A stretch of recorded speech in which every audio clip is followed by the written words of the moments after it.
સાલારામાં રબારી હું બાપા સીતારામ રહેતો સુભાષમાં 3 મહિના પહેલા આવ્યો ને ત્યારે હું બાપા સીતારામ રહેતો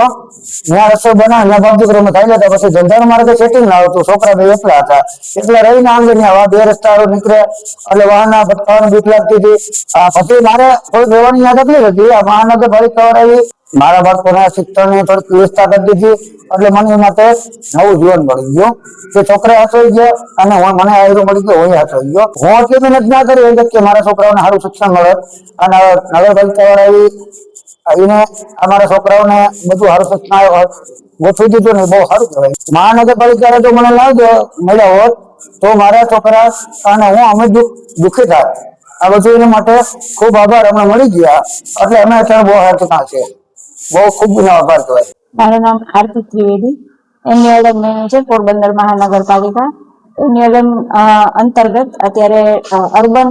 શેલ્ટર હોમ ચાલી રહ્યું છે। એ શેલ્ટર હોમ ની અંદર અમારી પાસે 15 દિવસ પહેલા એક ફેમિલી જેને અમે ફૂટપાથ ઉપરથી રેસ્ક્યુ કરેલું હતું તેમાં 2 બાળક અને એમના પિતા હતા। આ બંને બાળકો છે એમાં એક બાળકની ઉંમર છે 9 વર્ષની છે અને એક બાળકની ઉંમર છે 7 વર્ષની છે જેના આધાર અપડેટ પણ નથી એટલા માટે મહાનગરપાલિકા હવે એ બાળકોના આધાર અપડેટની કામગીરી પણ શરૂ કરીને ત્યારબાદ એ બાળકોને શિક્ષણ તરફ પણ લઈ જશે। એ પિતા હતા એ મજૂરી કામ કરતા અને 2 બાળકો હતા એમની સાથે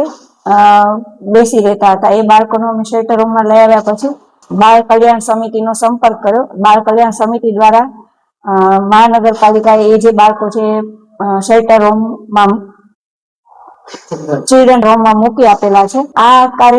કાર્ય કરવાથી અમને પણ એટલો સંતોષ મહાનગરપાલિકાને મળશે કે એ 2 બાળકો જે છે એ પણ હવે સારું જીવન જીવી શકે તેમજ એ બાળકો પણ સારી રીતે ભણી અને પોતાનું ભવિષ્ય બનાવી શકે નહીં તો એ બાળકો પણ એના પિતાની જેમ મજૂરી અગર તો ભિક્ષાવૃત્તિ તરફ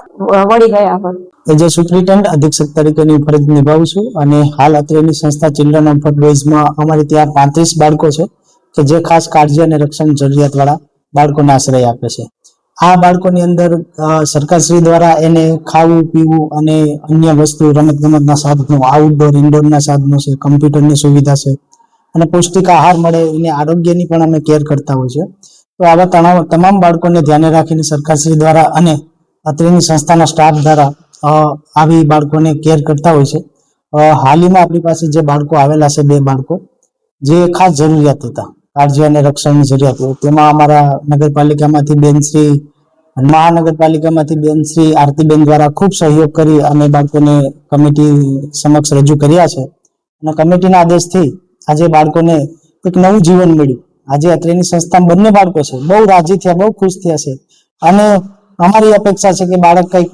સારું કરશે અને ખાસ જરૂરિયાત વાળા છે। આજે બાળક રમત ગમતમાં પણ એક્ટિવ છે અને અભ્યાસના ક્ષેત્રમાં અમે એને આગળની પ્રોસેસ કરશું અને અભ્યાસમાં આગળ એને જોડશું તેથી એનો સર્વાંગી વિકાસ થાય એવી અમે કેર કરશું।